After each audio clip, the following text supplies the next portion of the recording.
Vous avez entendu ce qu'elle a dit? Elle a dit, elle a compris déjà la leçon majeure, qui est la fin, qui est quand je dis, nous pensons être heureux parce que nous avons réussi.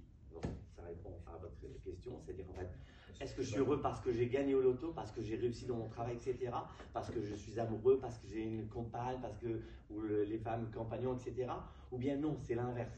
Et en fait, elle vient de dire qu'en fait, c'est l'inverse.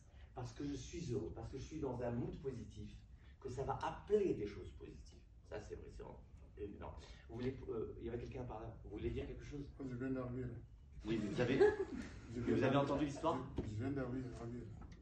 Je viens d'arriver. Et vous avez écouté l'histoire? Non. Ah. Alors, je la répète parce qu'elle est vachement importante. Un prof fait passer ses élèves au tableau pour leur demander chacun de dire comment il étudie la table de multiplication. Chacun a dit sa méthode. Quand est arrivé le tour de Nina, 7 ans, elle a dit, ma mamie, elle est comédienne, elle a dit que la meilleure manière d'étudier, d'apprendre, c'est d'être heureux. Et moi, je complète en disant, nous pensons être heureux parce que nous avons réussi, mais en réalité, nous avons réussi parce que nous sommes heureux, parce que nous sommes joyeux. Voilà, c'est ça l'histoire. Est-ce que quelqu'un peut me dire quelles sont les leçons qu'on peut tirer? On en a déjà tiré une. Quelle autre leçon on peut tirer? Quand on est heureux de ce qu'on fait, c'est là qu'on va réussir. Bravo, absolument. Check, vas-y, moi je fais pas ça. Donc ça va un petit peu dans le même sens, mais c'est légèrement différent parce qu'on est heureux qu'on va réussir, parce que nous sommes dans un mood positif. Et les gens ne comprennent pas à quel point est-ce que ça c'est vrai. Vous savez, quand vous faites un rêve, surtout un rêve un peu cauchemardesque, on va dire, le conseil que donnent les sages, c'est de ne pas le confier à n'importe qui. Il faut le confier à un sage ou à une personne qui vous aime. Est-ce que vous savez pourquoi? Parce qu'il va tirer du positif. Bravo.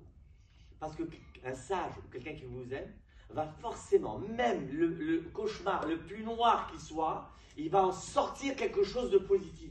Il va le décliner de manière positive et il va retomber sur ses pieds. On a dit James Bond, il retombe toujours sur ses pieds.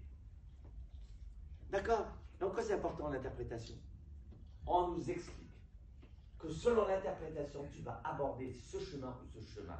C'est-à-dire que plus que tu ne le penses, tu es inducteur de ta vie. C'est toi qui écris l'histoire de ta vie sans le savoir, de manière consciente ou pas. Donc si on te l'a interprété négativement, tu vas aller vers le négatif, et si tu l'as interprété positivement, tu vas aller vers le positif. Donc à tel point, on est en train de nous démontrer que ce que nous projetons se réalise.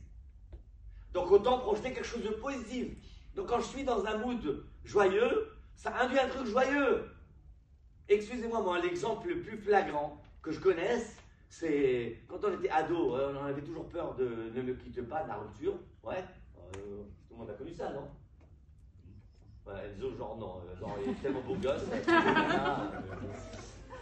Et vous avez deux choix. Vous avez le mec qui chante Ne me quitte pas, ne me quitte pas. Sérieusement, la nana elle a qu'une envie, c'est que. C'est pareil. Ah, c'est pareil, sérieux. Sérieux.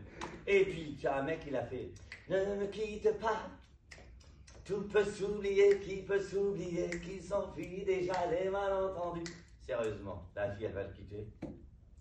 Oui. Elle va dormir. Et alors, si elle le quitte, c'est qu'elle méritait vraiment pas son amour. Hein. Parce que la nana.